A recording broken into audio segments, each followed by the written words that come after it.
Após deliberação, a Suécia decidiu não recomendar a vacinação contra a Covid-19 de crianças entre 5 a 11 anos de idade. A informação foi dada pela Agência de Saúde do país nesta quinta-feira.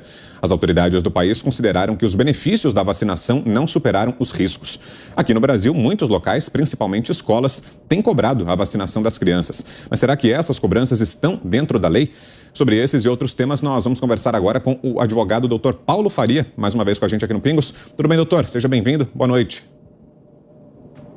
Oi, Vitor. Boa noite. Boa noite, Ana Paula, Fiuza. Boa noite, Augusto. E boa noite à audiência aí dos Pingos nos Is. Um prazer estar aqui. Nós é que agradecemos, doutor. E essa é uma questão que começa a surgir no radar agora, né? A gente já vai se aproximando do período da volta às aulas, agora no começo de fevereiro, e muitas escolas têm ameaçado fazer essa exigência do comprovante de vacinação para que os alunos possam frequentar as aulas. Isso está dentro da lei? Tem respaldo legal, doutor? Vitor, a primeira observação a ser feita é que a vacinação contra essa Covid, ela não é obrigatória. Isso, inclusive, o próprio Ministério da Saúde, na nota técnica distribuída aí no início de janeiro, depois da consulta pública e da audiência pública, ela foi muito clara quando ela disse que a vacinação contra a Covid ela não entraria no Programa Nacional de Imunização. Ela está no programa no PNO e não no PNI. A diferença é que o PNI, a vacinação é obrigatória, de acordo com a Lei 6259 de 75, inclusive é uma atribuição do Ministério da Saúde incluir ou não vacinas no PNI. Então, tendo em vista que a vacina, essa vacina que aí está, foi aprovada em 34 dias lá pela Anvisa, em dezembro, num processo extremamente célere, duvidoso e principalmente repleto de conflito de interesses, tem-se que a obrigatoriedade ela é ilegal. Então, quem cobra a vacinação, o passaporte vacinal para crianças, por exemplo, para frequentar aulas, ou para adolescentes para frequentar ensino médio, está cometendo um crime. Vários crimes. Então, ao longo aí, eu gostaria até de explicar para cada um quais crimes que estão cometendo e as providências que você aí que está assistindo pode tomar com relação a esses arroubos autoritários aí, principalmente de gestores públicos. Pergunta agora, doutor, da Ana Paula Henkel. Boa noite, doutor Paulo. Bom, então eu já gostaria de entrar exatamente dentro do que alguns ministérios públicos estão fazendo aí em todo o Brasil, né?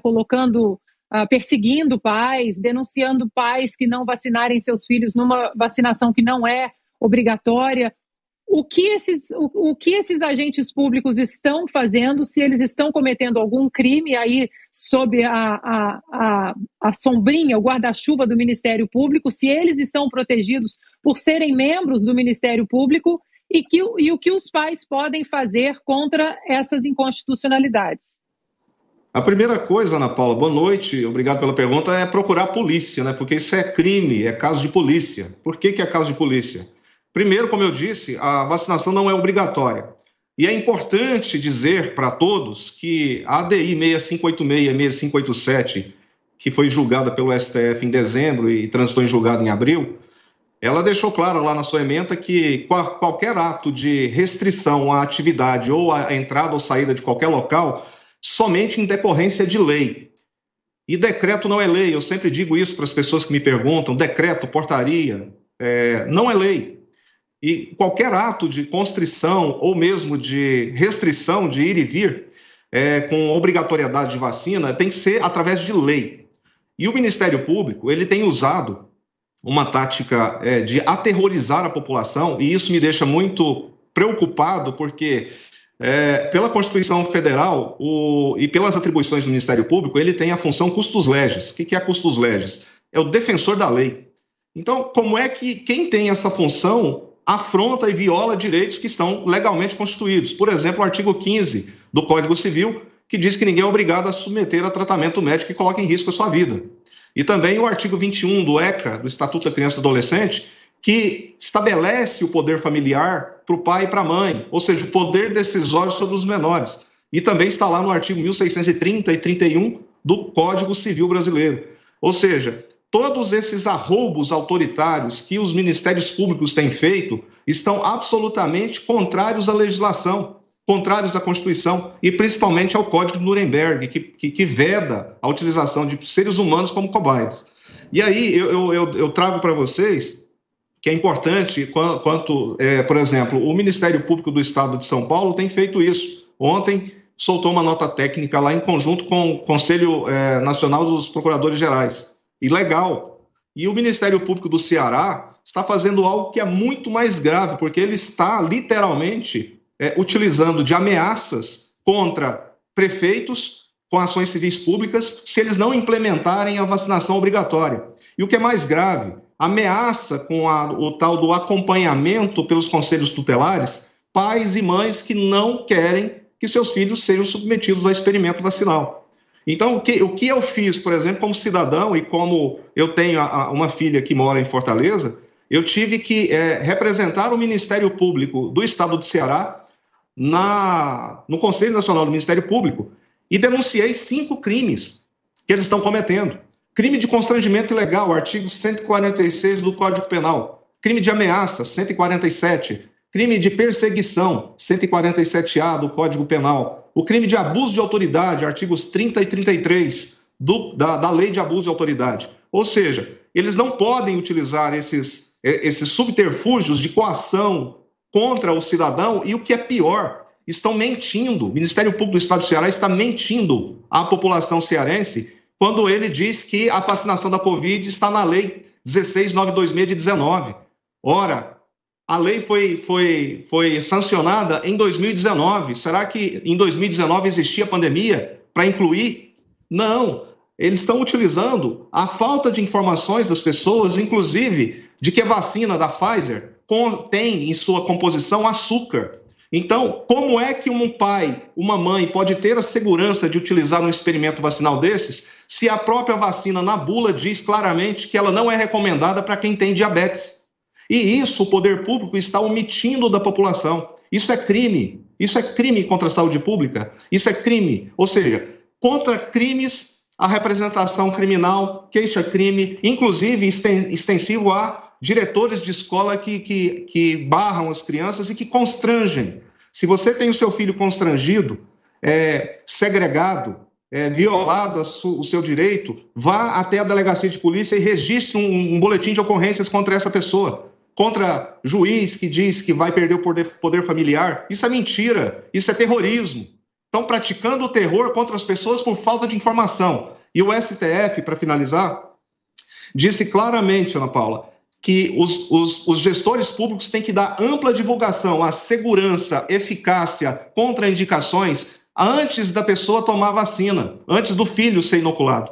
E isso não está sendo cumprido. Inclusive, eu cobrei isso no Conselho Nacional do Ministério Público, do Ministério Público do Estado do Ceará, para que ele, em vez de ficar ameaçando as pessoas, os pais, de enviar o Conselho Tutelar para poder puni-los por não querer vacinar seus filhos com esse experimento, que é um direito deles, que não é obrigatório, eles deveriam, então, cobrar do poder público, dos gestores, governadores, prefeitos, todas essas informações de segurança. Por exemplo, que a vacina da Pfizer tem açúcar. E você que é diabético sabe muito bem o que acontece quando você é inoculado com algo que tem açúcar.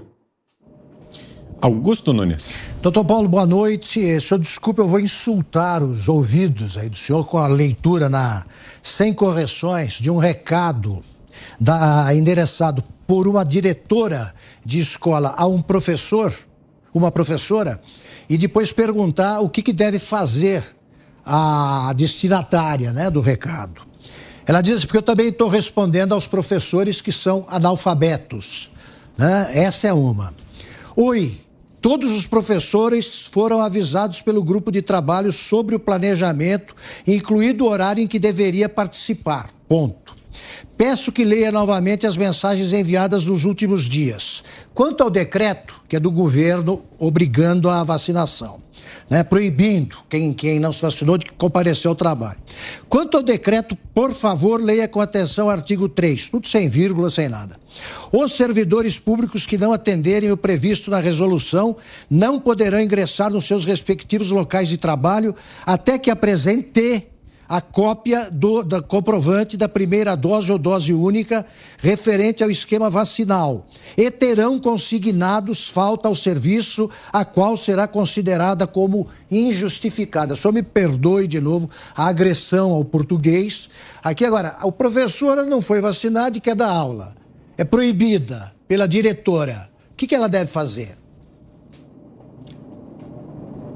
Augusto, obrigado pela pergunta. É o seguinte, a primeira coisa que essa pessoa tem que entender é o seguinte: portaria, resolução, decreto, não tem poder, não é lei.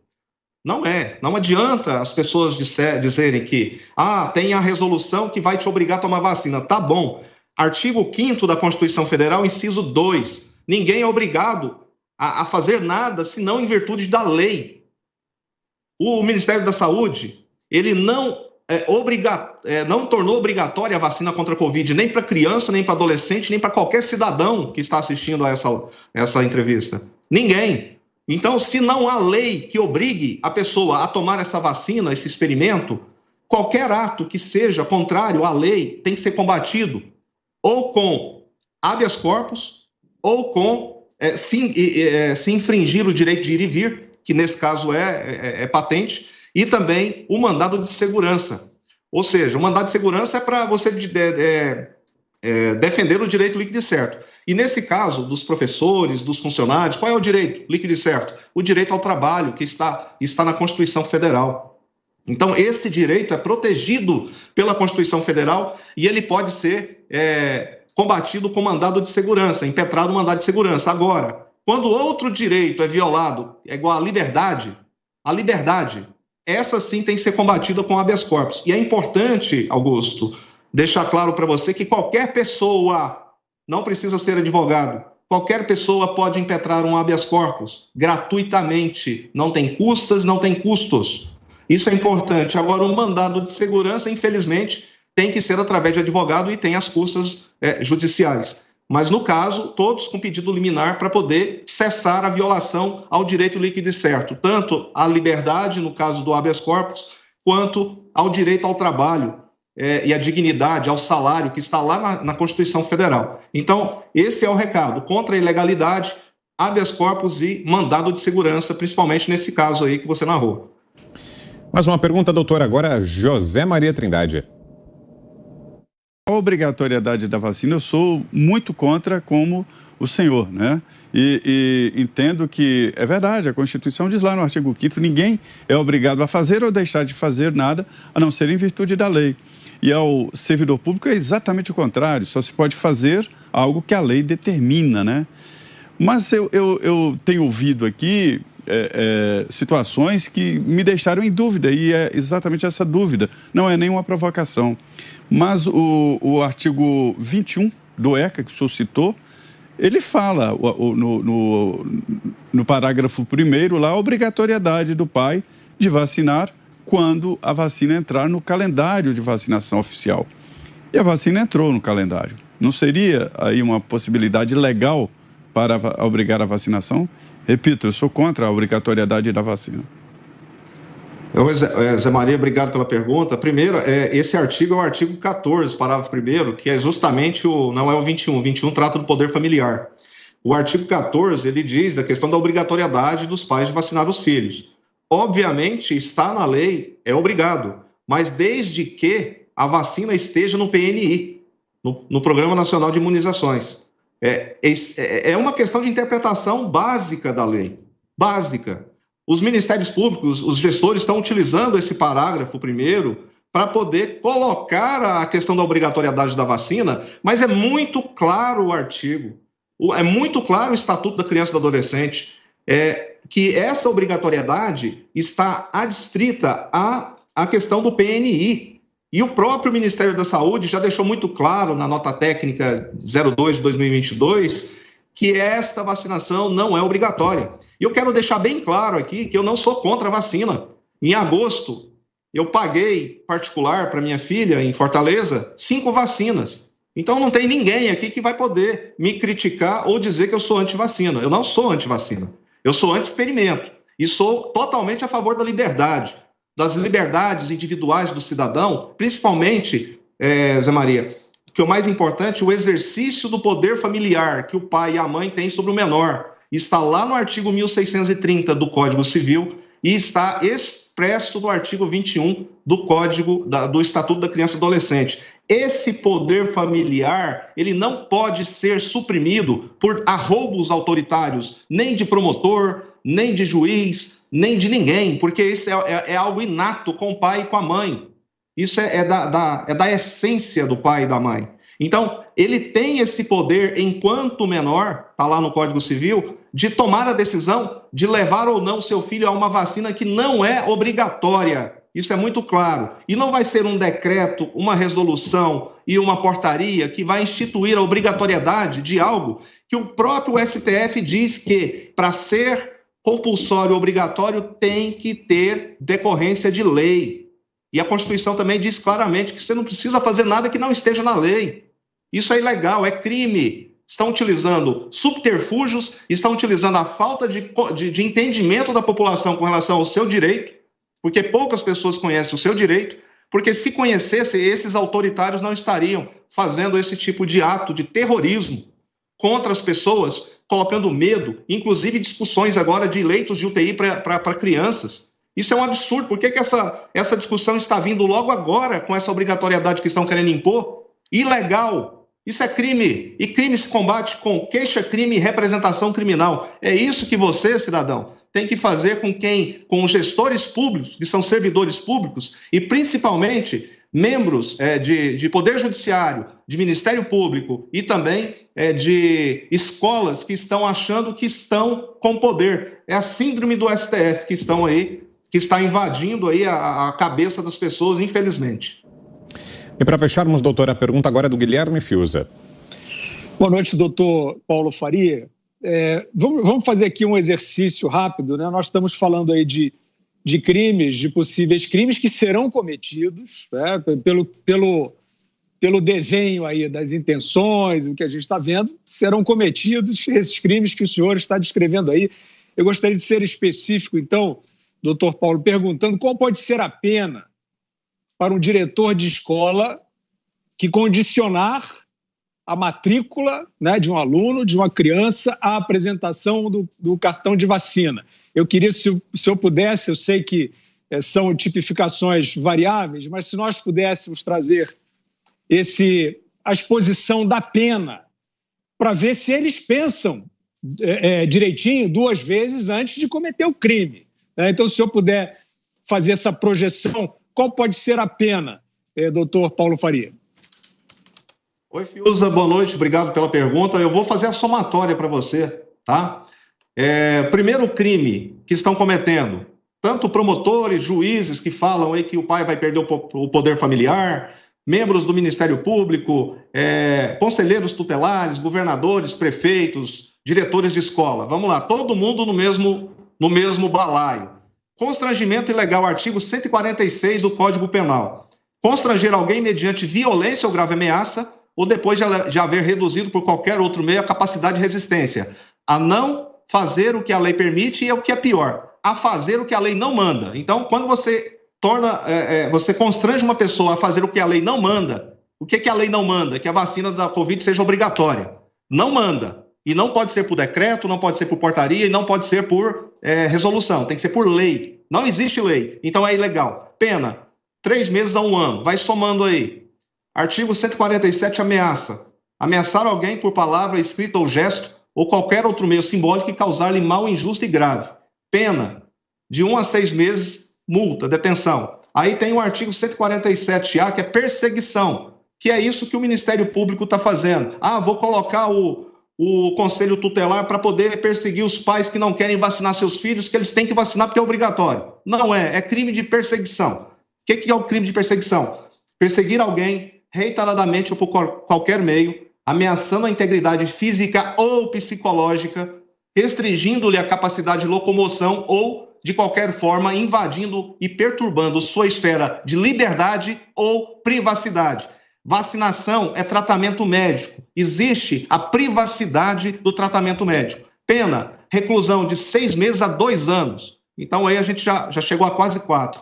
Aí, nos crimes de abuso de autoridade, deixa eu só pegar aqui a lei para você somar, você vai ver que todos esses crimes, Fiuza, são crimes mediante representação. Então, a pessoa tem que ir atrás, ela não pode ficar esperando que o Estado, porque o Estado quer mesmo que você tome esse experimento.